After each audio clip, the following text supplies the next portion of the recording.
नमस्कार मित्रों, प्रवाह मंथन में मैं अमर बहादुर सिंह आपके समक्ष जो कल 3 नवंबर को जो चुनाव हुए हैं 6 राज्यों में 7 विधानसभा सीटों पे उसके बारे में आज हम चर्चा करने के लिए आए हैं। मित्रों, वैसे तो देखा जाए तो उत्तर प्रदेश की एक सीट, हरियाणा की एक सीट, महाराष्ट्र की एक सीट, तेलंगाना उड़ीसा की एक सीट और बिहार में 2 सीटों पे चुनाव हो रहे हैं। हालांकि इन सभी राज्यों में जो चुनाव हो रहे हैं उनके चुनाव परिणाम से कोई सरकारों का असर बहुत नहीं पड़ने वाला है, लेकिन 2024 का लोकसभा का जो चुनाव आएगा वो इसके संदेश जो है भेजने में मेरे ख्याल से समर्थक होंगे जो है, और ये बताएंगे कि जनता की राय, जनता की मूड आने वाले समय में क्या क्या कह रही है। अगर हम उत्तर प्रदेश की विधानसभा की बात करें तो इसके परिणाम ये मान के चला जा रहा है कि वो बीजेपी के पक्ष में है, क्योंकि विपक्ष भी बहुत मजबूती से नहीं लड़ रहा है और सबको मालूम है कि इस चुनाव के रिजल्ट से सरकार पे कोई असर नहीं पड़ने वाला है। हरियाणा में जरूर जो आदमपुर का जो सीट है इस पे निश्चित रूप से भारतीय जनता पार्टी को बहुत कड़ी मेहनत करना पड़ेगा चुनाव जीतने के लिए जो, और जो वोट परसेंटेज हुए हैं उसको देख करके ये लग रहा है कि यहाँ कांग्रेस बहुत अच्छी लड़ाई में है और भाजपा से बढ़त ले ले तो ये बहुत आश्चर्य की बात नहीं होगी। महाराष्ट्र की जो अंधेरी सीट है इसमें दांव ज़्यादा जो है वो शिवसेना का है और भाजपा का दांव नहीं, भाजपा ने वहाँ पे अपना कैंडिडेचर नहीं दिया है तो ये माना जा रहा है कि शिवसेना की वहाँ जीत लगभग तय है। वही हाल उड़ीसा का है। तेलंगाना में जो एक सीट है वहाँ पे निश्चित रूप से जो 77% जो वहाँ पे वोटिंग हुआ है, बहुत ज़्यादा वोटिंग हुआ है, और भारतीय जनता पार्टी का वहाँ वोट कितना मिलता है ये बहुत बड़ा वहाँ का संदेशवाहक होगा अगला लोकसभा चुनाव के लिए। क्योंकि विपक्ष में अगर देखा जाए तो सबसे ज़्यादा अगर अपोजिशन में अगर कोई परेशान नेता है तो वो चंद्रशेखर जी हैं, वहाँ आंध्रा जो तेलंगाना के सीएम है जो है, और वहाँ भाजपा बहुत अच्छी फाइट देने वाली है। आज का वीडियो मुख्यतः मैं बिहार के मोकामा और गोपालपुर के विधानसभा जो चुनाव 3 नवंबर को हुए हैं उन्हीं के ऊपर है और उसी का मैं आपके सामने विश्लेषण करूँगा। मैं अक्सर बिहार के चुनाव पे और चिराग के जो भविष्य के बारे में, राजनीति की उनकी क्या होगी आने वाले दिनों में, मेरे जितने वीडियो हैं अगर आप आज भी देखेंगे तो वो आज भी प्रासंगिक हैं, और जो बातें मैं कहते आया हूँ ठीक उसी रूप में राजनीति भी इनके इर्द गिर्द घूमती है। चंद्रशेखर के जो है सारी पासवान के जो है, चिराग पासवान के इस चुनाव में भी बहुत लेट वो आए हैं, लेकिन लेट आने के बाद भी अपना संदेश दे गए हैं बिहार के चुनाव में भी, और ये जो संदेश मिला हुआ है ये भावी रणनीति भाजपा की और चिराग को दलित नेता के रूप में प्रतिस्थापित करने की थी, और उसमें वो धीरे धीरे कामयाब भी हो रहे हैं। तो मित्रों, आइए पहले हम बात करते हैं गोपालपुर सीट की। गोपालपुर में अगर देखा जाए तो बिहार के एकदम वो एक छोर पे है, और जो वोट का परसेंटेज हुआ है पिछले जो विधानसभा के जो चुनाव हुए थे 2020 में, और स्वर्गीय सुभाष जी ने जो वोट पाए थे, इस बार वहाँ का वोट परसेंटेज करीब 3 से 4% जो है, ये अभी कल का ये समाचार था, हो सकता है कि अगर उसको रिवाइज चुनाव आयोग करे तो कुछ बढ़ जाए, लेकिन फिर भी पिछले मुकाबले में वोट परसेंटेज ये कम रहा। ये कई कारणों से है, ये हम किन कारणों से ये कम हुए हैं हम आगे भी चर्चा करेंगे, लेकिन मैं आपके सामने पूरे विधानसभा की तस्वीर आपके सामने में रख रहा हूँ। कौन जीतेगा कौन हारेगा इसका निर्णय आप स्वयं करेंगे। जो जातीय गणना के हिसाब से देखा जाए तो वहाँ मुसलमानों की आबादी भी अच्छी खासी है, यादवों की और राजपूतों की। ये लगभग जो है वो थोड़े अंतर को देखा जाए अगर तो करीब करीब ये तीनों जातियों का वोट परसेंटेज बराबर है। इसके बाद जो बनिया वर्ग है, शाहू वर्ग है, उनका वोट आता है।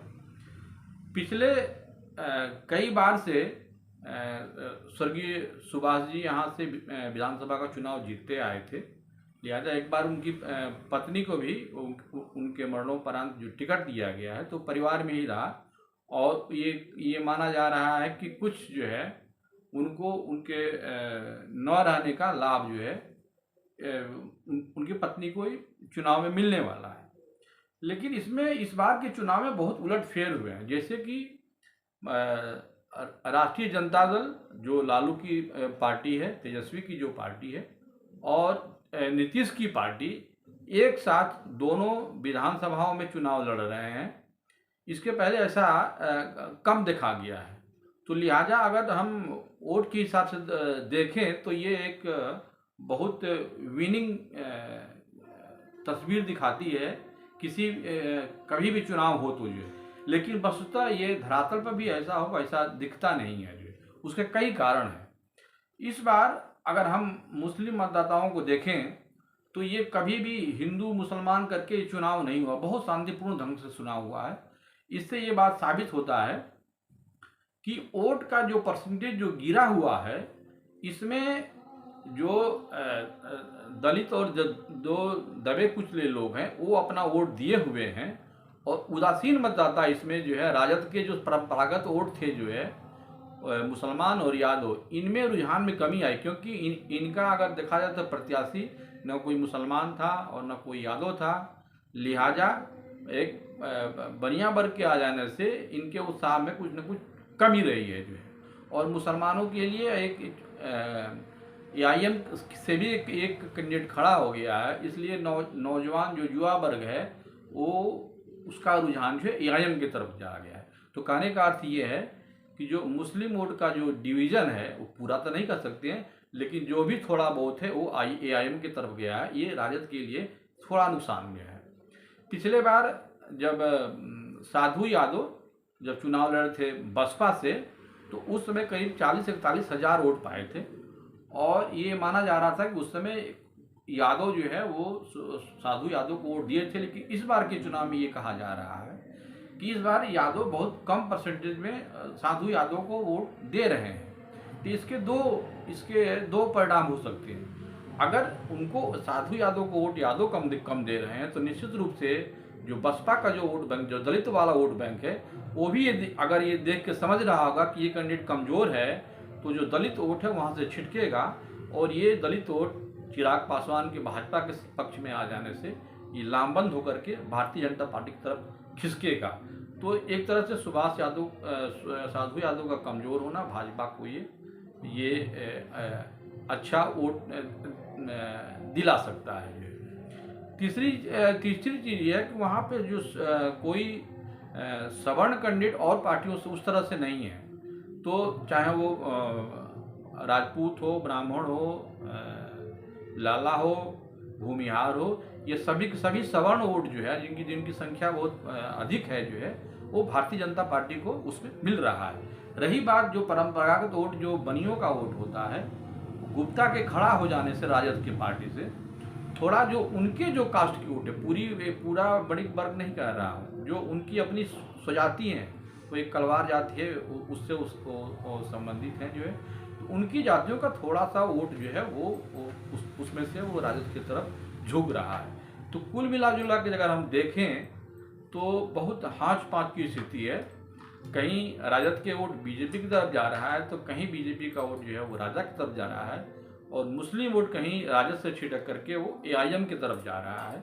लेकिन कुल अगर हम मिला करके देखें, वोट के रुझान को देखें, तो ये हम कह सकते हैं कि थोड़ा पलड़ा जो है वो बीजेपी का राजद से भारी है। लेकिन ये आप नहीं कह सकते हैं कि अभी चुनाव का परिणाम किधर की तरफ झुक जाएगा, क्योंकि जीत और हार का मार्जिन जो है वो बहुत बहुत कम होगा जो है। अब रही बात मोकामा की, देखिए मोकामा में वोटिंग जो परसेंटेज हुआ है वो लगभग उतना ही है जितना कि 2020 में हुआ था।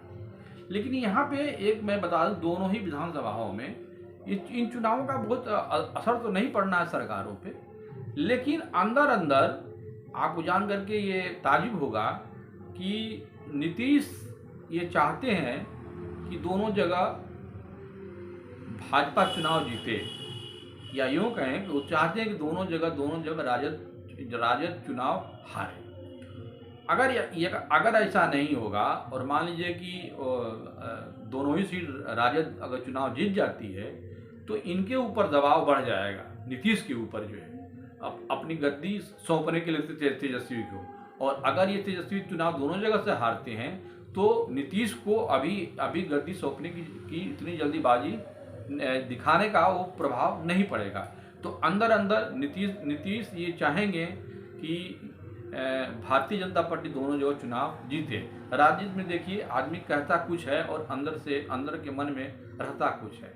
और जहाँ तक मोकामा सीट की बात है तो यहाँ अनंत सिंह को जेल में डालने से लेकर के और राजनीति की प्रजनता में जदयू के लोग काफ़ी सक्रिय रहे हैं जो है।